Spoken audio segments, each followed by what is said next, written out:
Welcome to Monk's Temple. Let's begin by closing our eyes. Not to sleep, but to wake up. To arrive here, in this breath, in this body, in this quiet space between thoughts. Wherever you are in the world right now, perhaps lying in bed, or sitting by a window, or taking a moment for yourself in the middle of a busy day, know that this is where peace begins.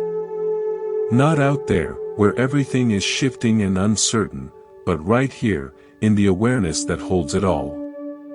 This is not my teaching. It is the gentle, timeless wisdom of the Buddhist path, offered across centuries to anyone willing to pause and listen. I invite you, if you feel moved, to share where you're listening from in the comments below. There's something deeply comforting in remembering we are all seeking calm from different corners of the same world. Today, we're not just talking about patience. We're exploring the art of remaining whole when everything seems determined to break you apart. The kind of patience that isn't about waiting for the storm to pass, but about learning to breathe while still in the rain. Let me tell you a story. Not from an ancient text, but from my own life.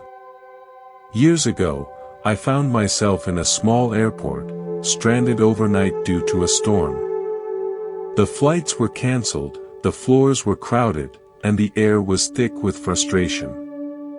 Next to me sat an elderly man, calmly reading a book by the dim light of a charging station. Hours passed. People complained, argued with staff, sighed loudly. But this man simply turned page after page, his face a pool of stillness. Eventually, I asked him, "How are you so peaceful?" He looked up, smiled, and said, "The storm is outside. Must I also let it rain inside?" He then returned to his book, not as an escape, but as an anchor. That moment changed me. It wasn't indifference, it was profound inner freedom. He was practicing what the Buddha taught. The unshakable peace that comes from knowing where your true weather is found. Patience, in the Buddhist sense, is not passive endurance. It is the courage to meet life without adding your own chaos to the chaos already present. It is the wisdom to see that most of what upsets us is not the event itself, but the story we wrap around it, the meaning we assign, the threat we perceive, the personal affront we believe has been delivered. Why do we lose our peace so easily? Because, without realizing it, we have placed our happiness in the hands of the unpredictable. We have tied our inner worth to external conditions, to being treated fairly, to plans unfolding smoothly, to people behaving as we expect. It's as if we've built our home on shifting sand and then feel betrayed when the ground moves. The Buddha taught that anger, that sharp, hot reaction that rises before we can think, is the greatest destroyer of peace. It burns through our wisdom, our kindness, years of careful growth, in a matter of seconds. But here is the liberating insight: anger does not arise on its own. It requires three ingredients, like a fire needs fuel, oxygen, and spark. The first is contact. Something happens, a word is said, a plan changes. The second is misinterpretation. We view the event through the distorted lens of our fears, our past, our insecurities. The third is the habitual tendency already living within us. The well-worn path in the mind that defaults to irritation, to defensiveness, to rage. If anger needs all three to ignite, then we have 3 points where we can intervene. We can sometimes change our environment, creating space. We can certainly work to see situations more clearly, more spaciously. And we can, with time and practice, soften those deep grooves of reactivity through mindful awareness. The most accessible of these, for most of us, is the second, learning to see clearly. Consider this metaphor. Imagine your mind is a lake. When the waters are churned and muddy, you cannot see the bottom. Every stone thrown, every harsh word, every disappointment, stirs up clouds of sediment. You react to the murkiness, to the feeling of being clouded. But patience is the practice of letting the sediment settle.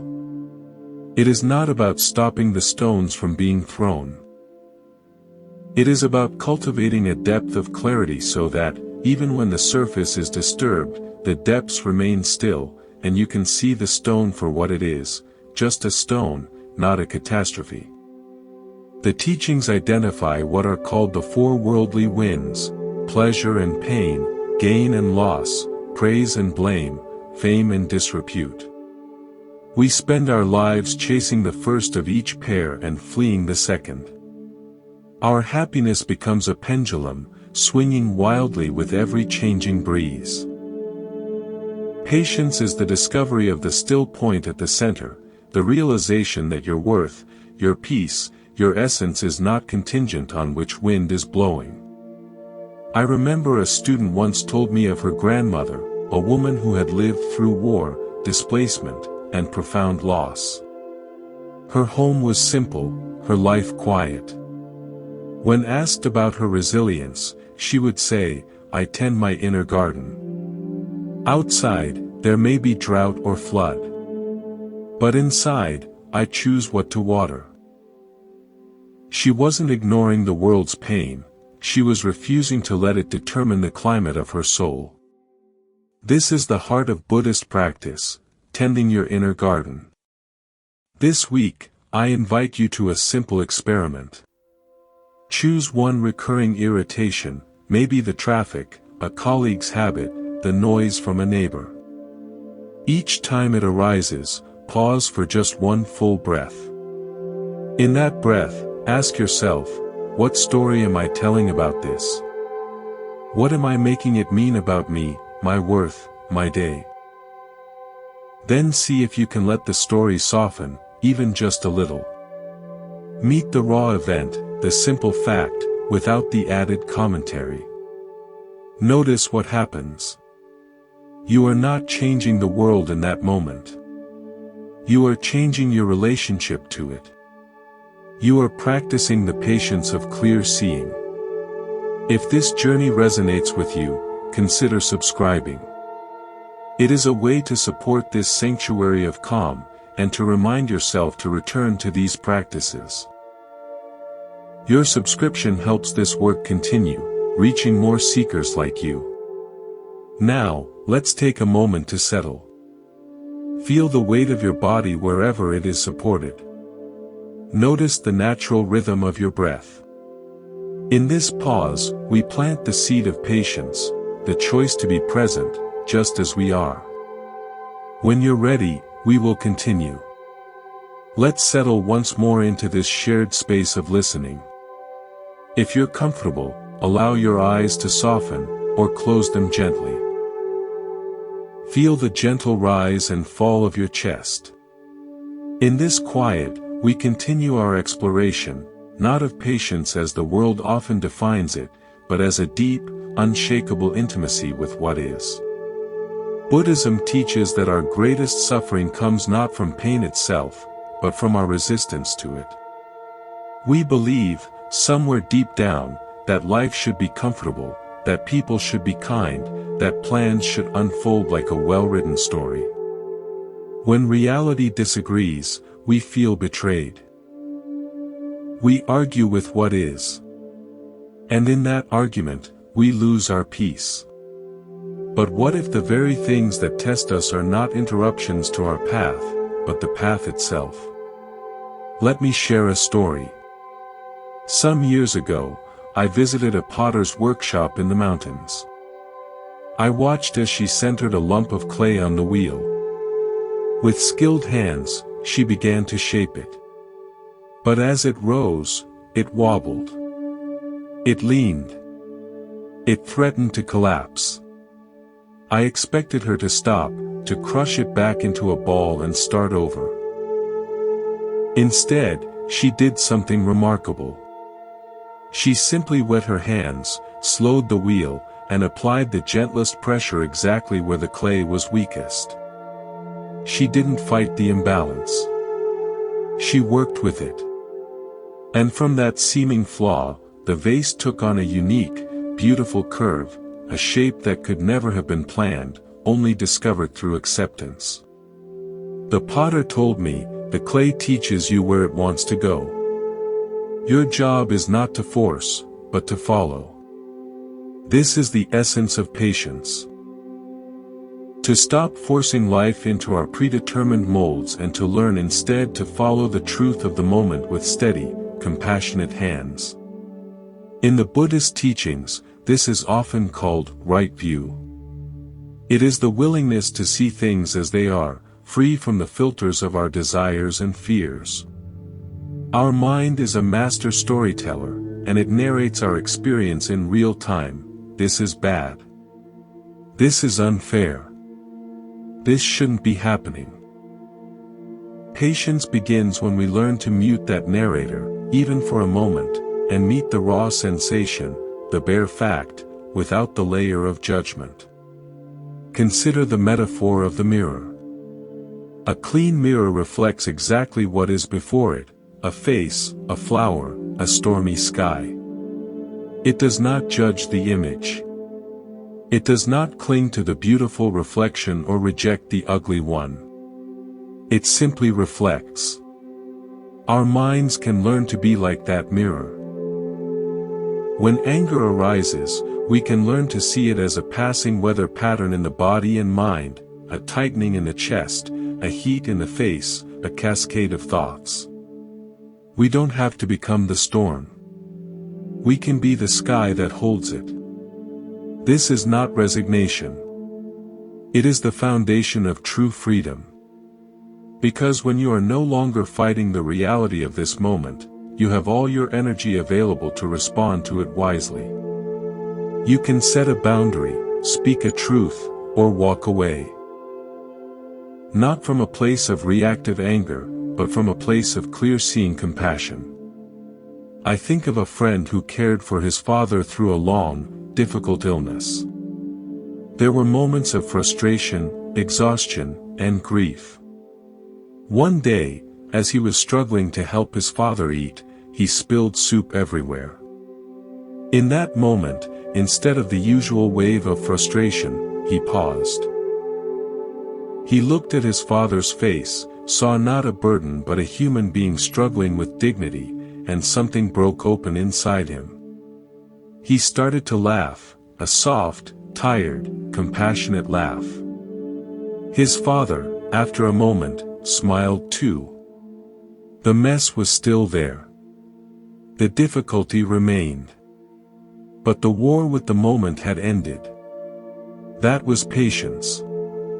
That was love meeting reality without argument. The Buddha taught that our triggers are precise messengers. They point directly to where we are still attached, where we are still holding on to a fragile idea of how things should be. The person who irritates you most is often highlighting a part of yourself you haven't yet made peace with. The situation that feels like an obstacle is often showing you a boundary you need to honor, or a control you need to surrender. So how do we cultivate this mirror-like mind? We start small. We practice with the minor irritations, the tiny pinpricks of daily life. The stalled traffic. The delayed email. The cold coffee. Here is a practice you can weave into your day. I call it the 3-breath pause. When you feel the first flicker of irritation, stop. Don't act. Don't speak. Just breathe. On the first breath, name the physical sensation. Tightness in my jaw. Heat in my ears. On the second breath, name the emotion. This is frustration. This is impatience. On the third breath, offer a simple phrase of acceptance to the experience itself. This too is part of the moment. Or, It is like this right now. This tiny space of recognition changes everything. It inserts a wedge of awareness between the trigger and your reaction. In that space, you remember you have a choice. You are not trying to eliminate feeling. You are learning to feel without being swept away. The Buddhist path is one of intimate acquaintance with your own inner world, so that you are no longer a stranger to yourself, reacting blindly to your own pain. Let's try it now, together. Think of a small, recent annoyance. Just a minor one. Feel it in your body. Now, take one breath to feel the sensation. Take a second breath to acknowledge the emotion. Take a third breath to softly let it be, just as it is. Notice the subtle shift, perhaps a softening, a little more space. That space is where your freedom grows. We are cultivating a mind that can hold discomfort without panic, that can meet difficulty without declaring war. This is the training ground for the greater challenges life will inevitably bring. As we continue, remember the potter's hands. Gentle. Present. Responsive. Not forcing, but following the truth of the clay. Your life is that clay. Your awareness is those hands. When you're ready, let's move gently forward. Let's return to the breath, to the anchor of this present moment. However you are sitting or lying, allow your body to be held by gravity, supported by the earth or the chair or the bed beneath you. There is nowhere to go, nothing to fix, just this gentle returning to the here and now. This is the ground from which all patience grows.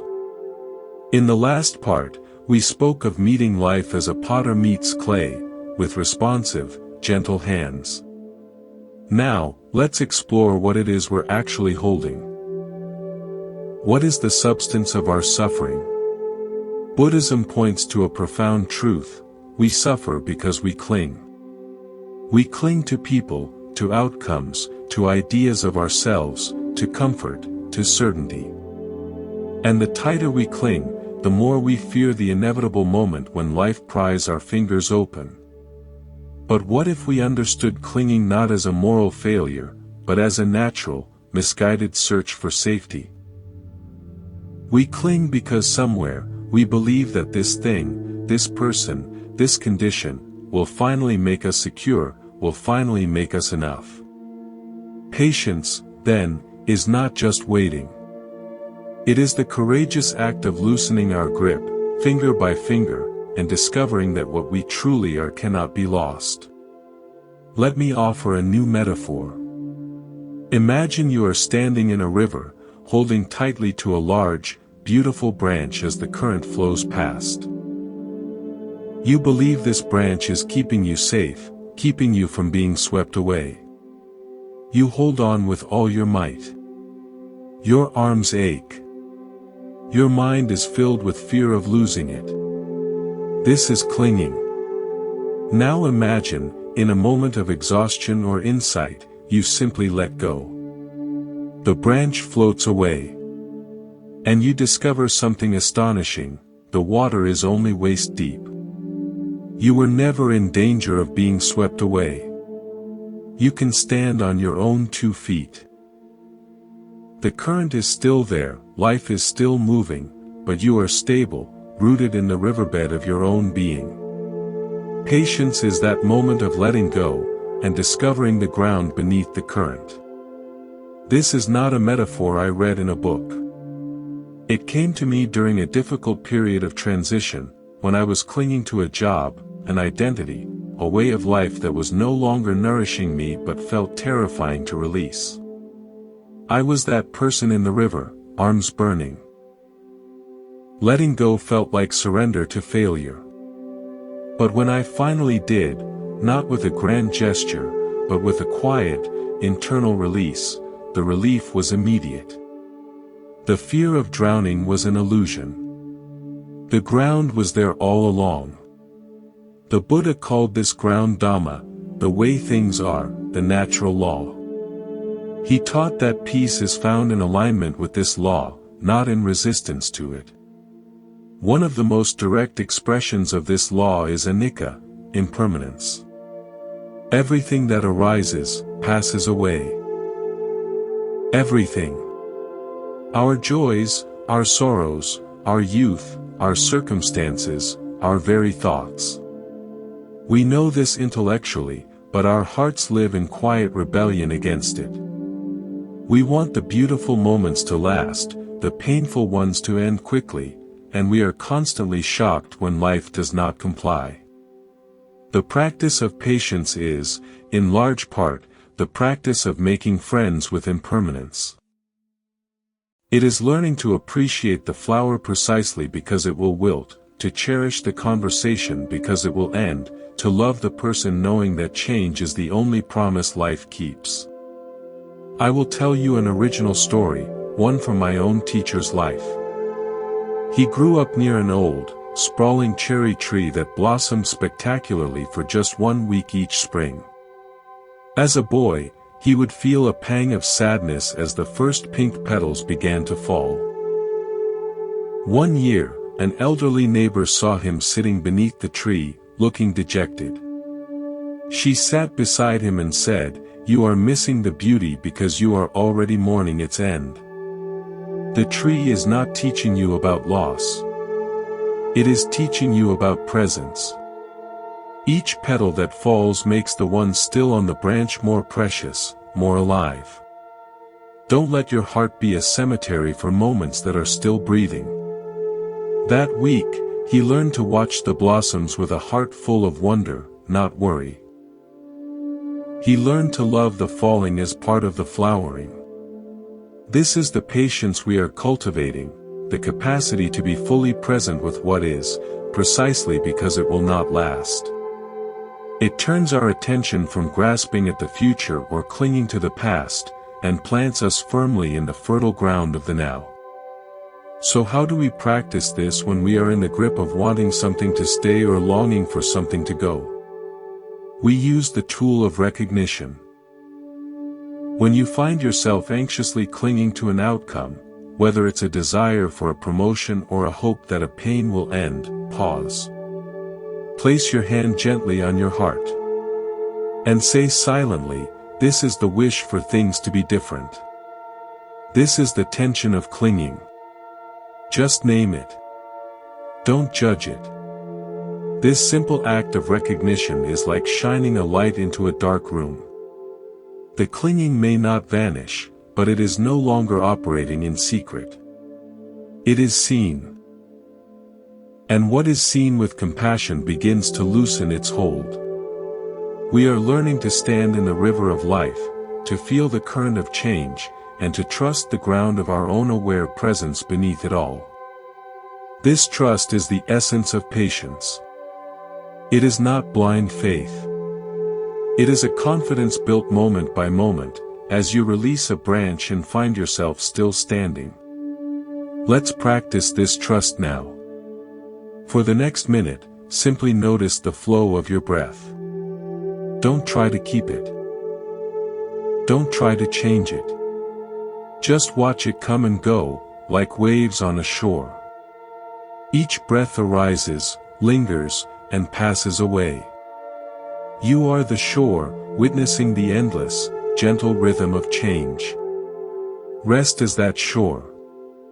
When you feel ready, we will move on, exploring how this inner ground of being changes our relationship with the people who challenge us most. Let us settle back into the sanctuary of this moment.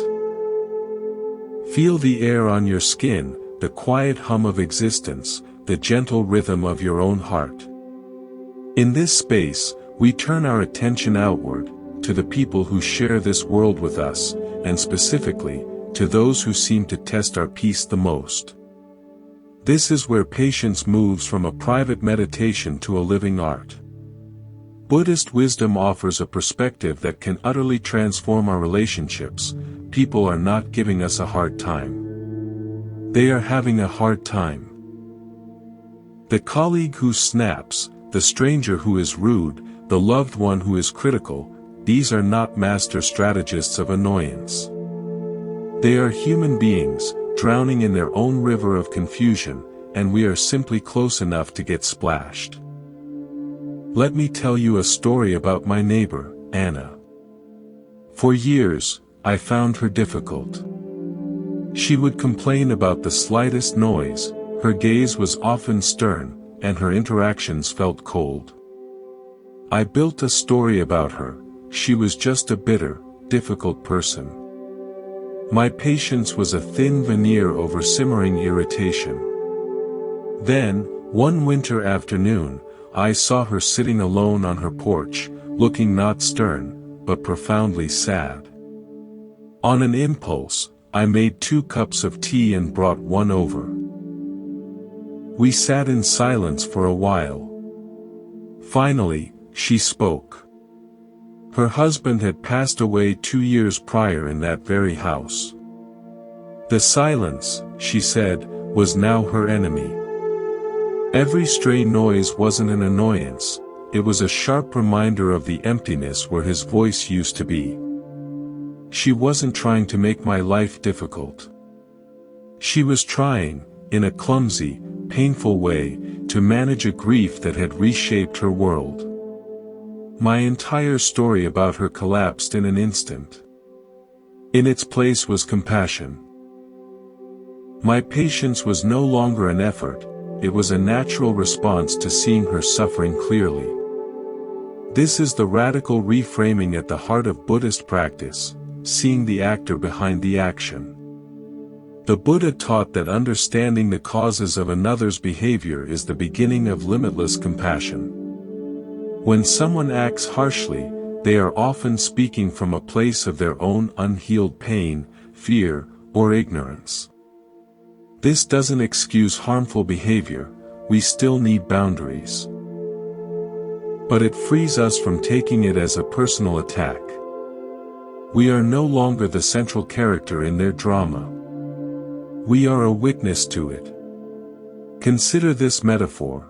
Imagine you are walking past a house where the windows are dirty, covered in grime and old paint. Someone inside, looking out, sees your figure distorted, a monstrous, blurry shape. They might shout in fear or throw something at the window. You, standing outside in the clear light, can see the truth, the windows are dirty. Their reaction isn't about you. It's about the distorted lens through which they see everything. Your patience is the clarity of knowing the window is dirty. You can choose to clean your own window, and perhaps, with time and no expectation, your clarity might inspire them to clean theirs. This is why the Buddha said that holding on to anger is like grasping a hot coal to throw at someone else. You are the one who gets burned first. When we react to aggression with aggression, we simply add more dirt to our own window. We become part of the confusion. But when we meet harshness with a steady, calm presence, we do something revolutionary, we refuse to escalate the chaos. We become a still point in their storm. And sometimes, that stillness is the greatest gift we can offer, a silent reflection of a peace they may have forgotten exists. I'll share another original tale. There was a renowned gardener known for cultivating the most serene meditation gardens. A young, impatient student once asked him, "What do you do when pests eat your plants? When weeds choke your flowers?" The gardener smiled. "I do not wage war on the weeds or the insects," he said. "I strengthen the plants. I make the soil so rich, the conditions so supportive, that the desired growth simply outpaces the rest. I tend to the health of the whole garden, not the elimination of its enemies." The student protested, "But some weeds are relentless." The gardener nodded. "Then I study them. I ask, what does this persistent weed tell me about the soil? Is it too wet? Too acidic. The weed is not my foe. It is my teacher, pointing to what needs to be balanced.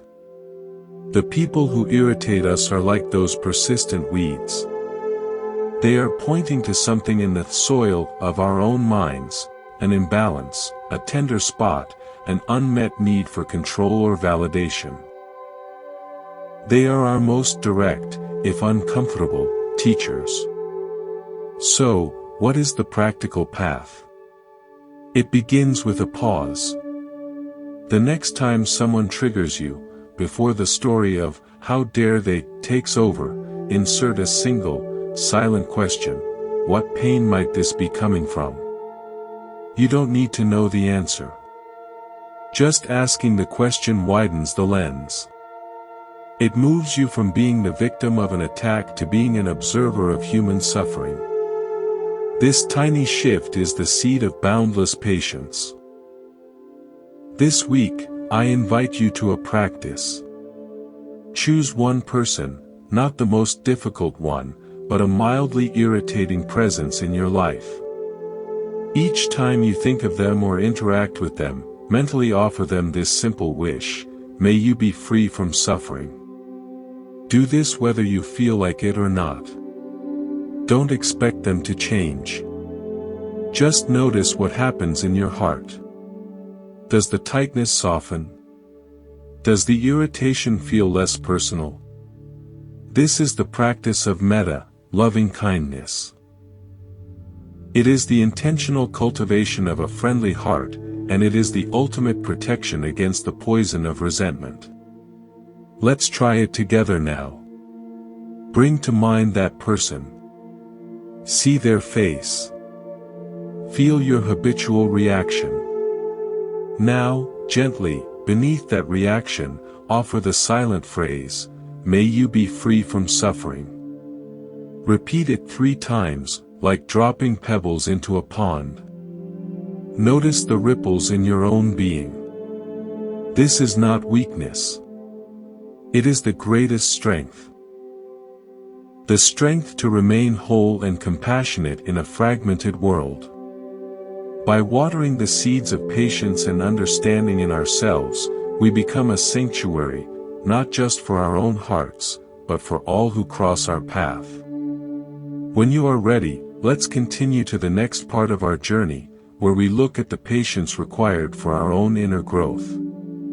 Let's return to the quiet within. Feel the space between your thoughts, the calm beneath the surface of your day. Here, in this inner sanctuary, we turn our attention to a subtle but powerful form of patience, patience with ourselves, and with the often unglamorous path of our own spiritual and emotional growth. There is a hidden impatience that sabotages more seekers than any external obstacle, the impatience to be already transformed. We want the peace, the wisdom, the unshakable calm, now. We meditate for a week and wonder why we're not enlightened. We read a book on compassion and feel frustrated when we snap at a loved one the next day. This impatience is a weed that grows in the garden of our good intentions, choking the very growth we desire. Buddhism reminds us that the path is the goal.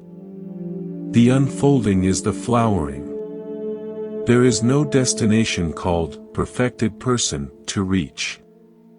There is only this moment, and our relationship to it.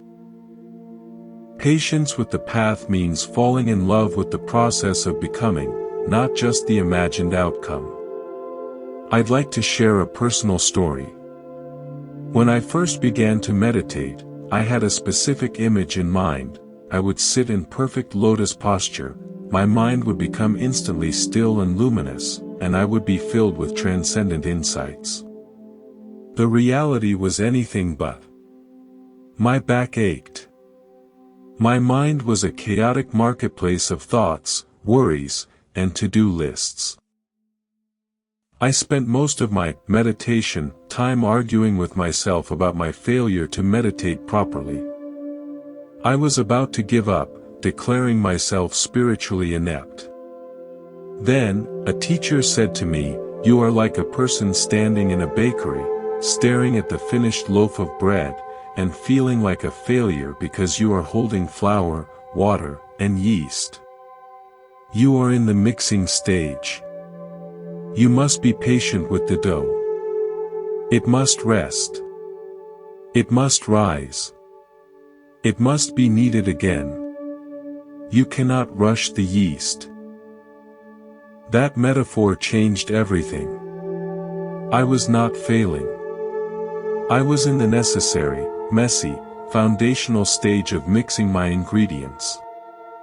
This is a core Buddhist principle, right effort.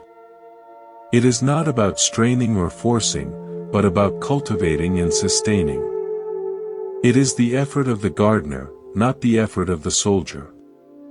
The gardener prepares the soil, plants the seed, waters it, and protects the young shoot. She does not dig up the seed every day to see if it has grown.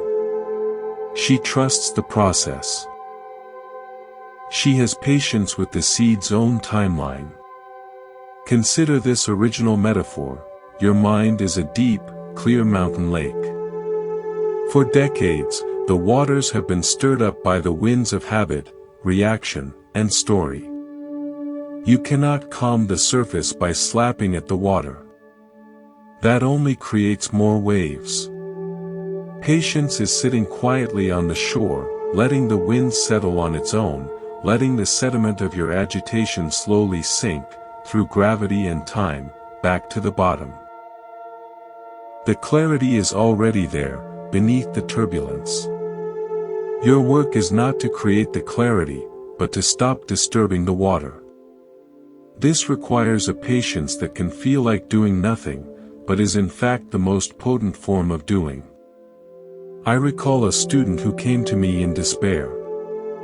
She had been practicing mindfulness for months but felt she was getting worse. I am more aware of my anger, my pettiness, my fear than ever before, she said. It's like I've turned on a light in a messy room I used to ignore. I told her, congratulations. The light is on. This is not failure. This is the first and most courageous step. Before you can clean the room, you must see the mess clearly. This awareness itself is pure, and it is your greatest ally. She wasn't backsliding, she was seeing truth for the first time. Her impatience was with the mess, not with the light that revealed it. We must have patience with the seeing. So, how do we practice this patience with ourselves? We practice by changing our metric of success. Success is not the absence of difficult thoughts or feelings. Success is the moment you notice you've been lost in a reactive story for 5 minutes, and gently, without self-recrimination, guide your attention back to your breath. That moment of gentle return is the heart of the path. It is a tiny victory of awareness. Celebrate that. Here is a simple practice for the week. The "and that's okay" practice. Whenever you notice a self-judgment, I'm so distracted, I lost my temper again, I'm not good at this, pause, and silently add the phrase, "and that's okay." I'm so distracted, and that's okay. I lost my temper, and that's okay. This isn't condoning harmful behavior, it's offering unconditional friendliness to the human being who is experiencing the struggle. It creates a space of acceptance around your experience, which is the very soil in which change can organically grow. Let's try it now. Bring to mind a recent moment where you were impatient with yourself. Feel the familiar sting of self-criticism. Now, hear those critical words, and let them be followed by a soft, inner whisper, "and that's okay." Feel the slight relaxation, the exhale in the heart. This is patience taking root. The Buddha taught that we are shaped by our thoughts. By repeatedly meeting our own imperfections with patience instead of war, we are slowly, subtly reshaping our deepest relationship, the one we have with ourselves. From this place of inner friendship, patience with the world becomes not a discipline, but an overflow. Remember the mountain lake. Your practice is to sit by its shore, faithfully, even when the surface is wild. The stillness is already there, waiting for your patience to allow it to reveal itself. When you feel ready, we will continue, exploring how this inner patience allows us to meet life's inevitable losses and changes with grace. Let's find our way back to stillness. Notice the weight of your body, the whisper of breath in your nostrils, the soft hum of silence that holds everything. In this calm, we venture into the deepest territory of patience, patience with reality itself. Not with people, not with our own growth, but with the fundamental nature of existence. With impermanence, uncertainty, and loss. This is the patience that meets the changing seasons of a life. It does not argue with winter because it prefers spring. It understands that each season has its purpose, its beauty, and its necessary passage. In Buddhism, this is the heart of wisdom, the profound understanding of anicca, impermanence, not as a philosophical concept, but as the very fabric of our lived experience. Our resistance to this truth is the source of our deepest anguish. I want to tell you a story about a maple tree in my childhood backyard. Every autumn, it would blaze with fiery reds and golds. I loved it desperately. And every autumn, I would feel a profound grief as the leaves began to fall, carpeting the ground in what felt like loss.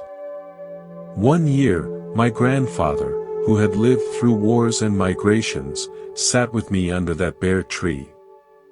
I was crying over the fallen leaves. He put his hand on mine and said, "You think the tree is dying. But look closer. It is not holding on. It is letting go with such grace. It is making room." The strength of the tree is not in its full canopy, but in its quiet, patient knowing that after the letting go, after the stillness of winter, the sap will rise again. It trusts the cycle. Its roots are patient. I looked at the tree, its branches stark against the gray sky, and for the first time, I didn't see emptiness. I saw a majestic, patient trust. I saw dignity in the release. We are like that tree. Our lives are a cycle of holding on and letting go. We clutch at moments, relationships, identities, and stages of life. We want the leaf to stay on the branch forever. But the leaf must fall to nourish the roots, to make way for the new bud. Patience is the wisdom to participate in this cycle with conscious grace, not frantic resistance. The Buddha taught that all the world's suffering can be traced to tanha, craving and aversion. We crave for pleasant things to stay, and we have aversion for unpleasant things to leave. We are in a constant tug-of-war with the natural flow of life. Patience is the release of the rope. It is saying, "I will feel the joy of this without demanding it stay. I will feel the sorrow of that without demanding it leave immediately." It is the courage to feel the full spectrum of human experience without running away. Consider this metaphor. You are a witness standing on the bank of a wide, flowing river. On the river, all events of your life float by, joyful moments like bright blossoms, painful moments like dark branches, mundane moments like ordinary leaves. Impatience is when you see something you desire floating toward you and you wade frantically into the current, trying to grab it and nail it to the bank. Exhausting, isn't it? And futile. Or, you see something painful approaching and you build a dam, trying to stop the river itself. Patience is remaining on the bank. It is letting the blossom float by, appreciating its beauty as it passes. It is letting the dark branch float by, acknowledging its presence without jumping in after it. The river flows. You are the aware, steady space witnessing the flow. This is freedom. I will share an original story from a friend who is a hospice nurse. She cared for a woman named Alara, who was in her final days. Alara had been a vibrant painter, and her room was filled with her brilliant, colorful canvases. One afternoon, as the light was fading, Alara pointed to a painting of a sunset. "I used to be so sad when the sun set," she said softly. "I wanted the day, the light, to last forever. But now I see, the sunset isn't the end of the light. It is the light's most beautiful gesture before it rests. It is its final, patient exhale. My life has been a day. And now, I am learning to love the sunset." She wasn't giving up. She was embracing the complete arc of her experience with a patience that took a lifetime to cultivate. In her final act, she was teaching my friend about the sacredness of the entire cycle. How do we cultivate this patience with life's inevitable changes and endings? We practice this too, mindfulness. When you are in the midst of a difficult experience, anxiety, grief, frustration, instead of fighting it, place a gentle hand on your heart and silently say, "This too belongs." This anxiety, this grief, this uncertainty, it too belongs to the human experience. It too has come to pass through me, and it too will pass. This does not magnify the pain, it places it within the vast context of your whole life. It makes you the riverbank, not the struggling swimmer. Let's practice now. Bring to mind a current worry, a small one. Feel its texture in your body. Now, breathe into that sensation and whisper inwardly, "This too belongs." Do not try to change it. Simply grant it a temporary home in your awareness. Notice if the struggle around it softens, just a little. This is the ultimate patience, making peace with the unfolding mystery of your own life.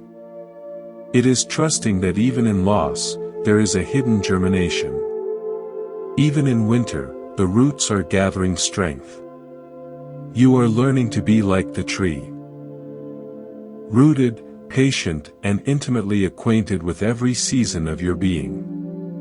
When you feel steady, we will move forward to explore how these threads of patience weave together into a life of resilience and compassionate action.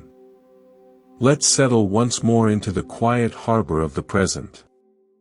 Feel the stillness at your center, like the calm eye of a storm. From this place of inner repose, we explore a powerful fruit of deep patience, fearlessness. Not the absence of fear, but the courage to be with uncertainty, to step into the unknown without the armor of aggression or the prison of control. This is where patience reveals its true nature as a radical trust in life itself. In Buddhism, the perfection of patience, Shanti Paramitha, is intimately linked with fearlessness. When you are no longer at war with what is, with other people's actions, with your own flaws, with life's constant changes, a profound fearlessness naturally arises. You are no longer desperately trying to manage an uncontrollable universe. You are meeting it, moment by moment, with an open heart and a clear mind. I want to share a story from a mountain guide I once met in the Himalayas.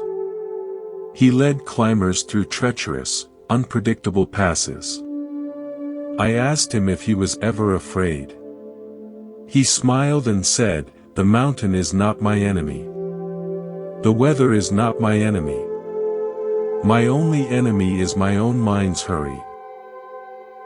Fear comes when I want the mountain to be different than it is, less steep, less cold, less unknown. But when I accept the mountain exactly as it is in this moment, the ice under my boot, the thinness of the air, the vast silence, then there is no enemy. There is only the next careful step. That is not courage as you think of it. It is a deep friendship with reality. He described patience as this friendship. A respectful, attentive relationship with the truth of each moment, which allowed him to move through genuine danger without being ruled by panic. This is a cornerstone of the Buddha's teaching. Dukkha, suffering, arises from craving for things to be other than they are. The end of that craving is nibbana, peace. The guide's friendship with reality was the lived experience of this. His patience was the active practice of non-craving, which created a fearless presence. Consider this metaphor: you are learning to navigate a boat at night on a vast, dark lake. Impatience and fear are like shining a frantic, narrow spotlight ahead, trying to illuminate the entire journey, terrified of what lies outside its beam. Patience is turning off that blinding, anxious light. It is letting your eyes adjust to the moonlight. You begin to see not everything at once, but just enough: the glint of water ahead, the shape of the near shore. You learn to trust your ability to see what you need to see, when you need to see it. You become fearless not because you see all dangers, but because you trust your capacity to meet whatever appears within the gentle, patient field of your awareness. I'll tell you an original story about a potter, but not from the wheel. This potter specialized in kintsugi, the art of repairing broken pottery with lacquer mixed with gold. A young apprentice, frustrated after breaking a beautiful vase, brought the pieces to her, ashamed. "It's ruined," he said. The master potter collected the pieces. "Watch," she said. For weeks, she patiently fitted the fragments together, joining them with the golden resin. When she was done, the vase was whole again, but now veined with gleaming, luminous cracks. She held it up to the light. "This," she said, "is more beautiful and far stronger than it was before it broke. The breakage is not its end. It is the beginning of its true story." The gold is patience, the willingness to work with the break, not to pretend it never happened. The apprentice learned that fearlessness isn't about being unbreakable. It's about knowing that even when you break, there is a golden, patient art to repair that makes you more radiant than before. How do we cultivate this fearlessness in daily life? We practice welcoming the unwelcome. When a feeling of anxiety, insecurity, or outright fear arises, instead of the instinctive clench of resistance, try a soft mental bow. Silently say, "Welcome. Welcome, fear. Welcome, uncertainty." This isn't masochism. It is the ultimate strategic move. By welcoming it, you disarm it. You remove the second layer of suffering, the "I shouldn't be feeling this." Now, you are just feeling it. You are meeting the breaking, and in that meeting, you begin the golden repair. Let's try it. Bring to mind a slight anxiety about the future, nothing overwhelming. Feel its flutter in your chest or gut. Now, breathe directly into that sensation. On your next exhale, mentally whisper, "Welcome." Do not try to change the feeling. Simply grant it hospitality in your aware body.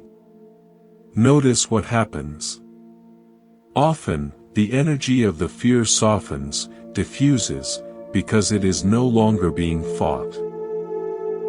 This fearless patience is what allows us to take risks, to love deeply despite the possibility of loss, to speak our truth even when our voice shakes.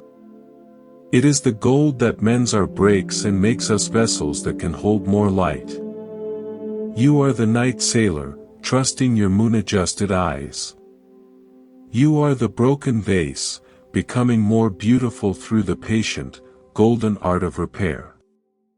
This is the fearlessness born of true patience. A quiet, unshakable confidence in your own capacity to meet life, exactly as it arrives. When you feel grounded in this understanding, we will move to our final integration, weaving all these threads into the fabric of a peaceful life. Let us gather one last time in this quiet space of listening. Feel the gentle tide of your breath, the soft anchor of your heartbeat. Here, where words fade into understanding, we arrive at the heart of the matter, integration. How do we carry this cultivated patience from our cushions and contemplations into the raw, beautiful, and unpredictable tapestry of our daily lives? How does it become not something we do, but who we are? The Buddha taught that wisdom and compassion are the two wings of awakening. Patience is the sky through which they fly. It is the spaciousness that allows us to respond instead of react, to meet hardness with softness, and to see change not as a threat, but as the very pulse of life. Our journey through these reflections has been about reclaiming that sky-like nature within us. I'd like to share a final, personal story. Years ago, during a period of great personal transition, I found myself on a silent retreat. For days, my mind was anything but silent. It was a raging river of plans, regrets, and fears. I was impatient with my own impatience.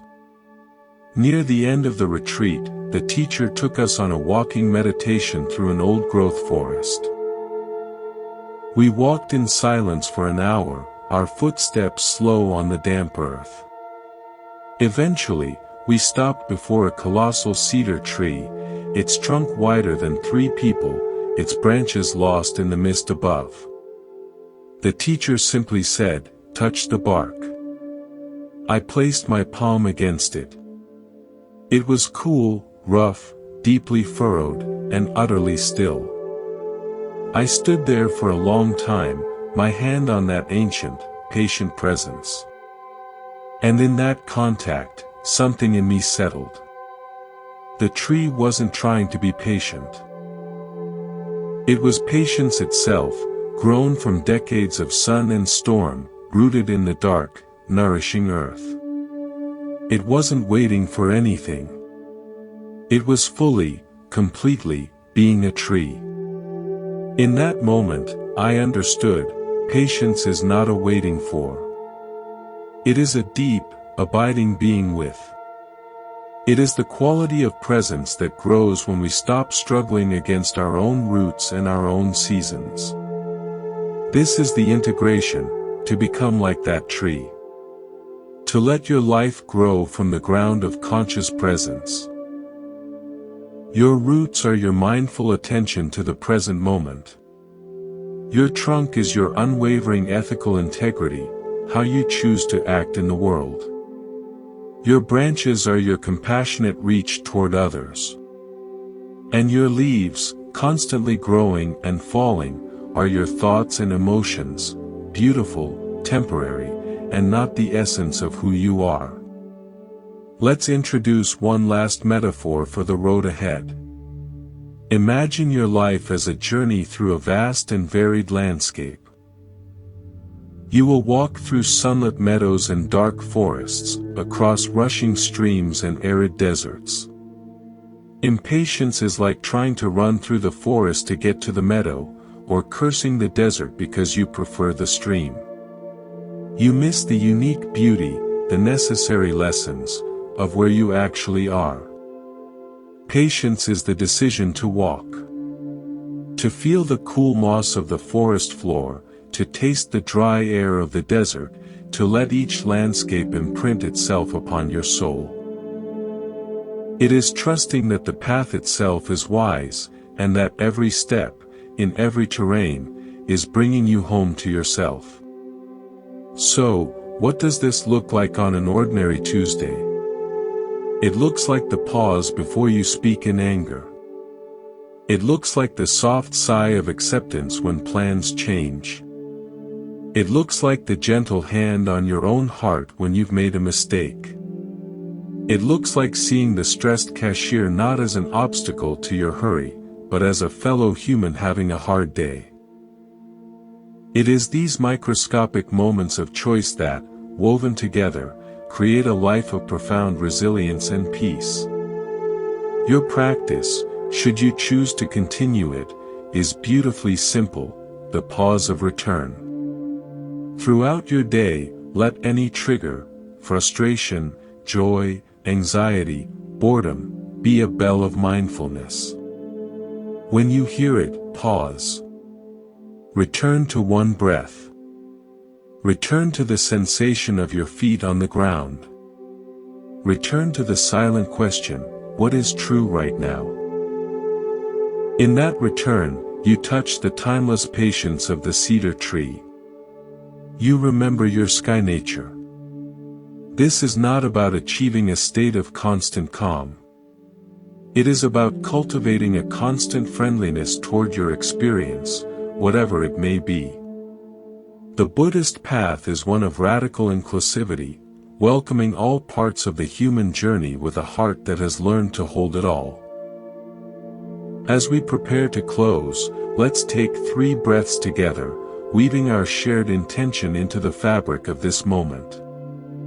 First breath, breathing in, acknowledge the struggles you carry. Breathing out, offer them space to be. Second breath, breathing in, feel your innate capacity for peace. Breathing out, let that peace radiate gently. Third breath, breathing in, sense the interconnectedness of all who seek peace. Breathing out, offer your quiet well-being to the world. You now carry these teachings with you, not as a burden of things to remember, but as seeds planted in the fertile soil of your awareness. Water them with your gentle attention. Protect them with your compassionate actions. And be patient. The growth will come in its own time, in its own way. Thank you for walking this path of patience together. Wherever you are, may you move through your world with the steady grace of the ancient cedar, the clear trust of the night sailor, and the mended, golden beauty of the once broken vase. May you be patient with your journey. May you be at peace. This concludes our guided exploration.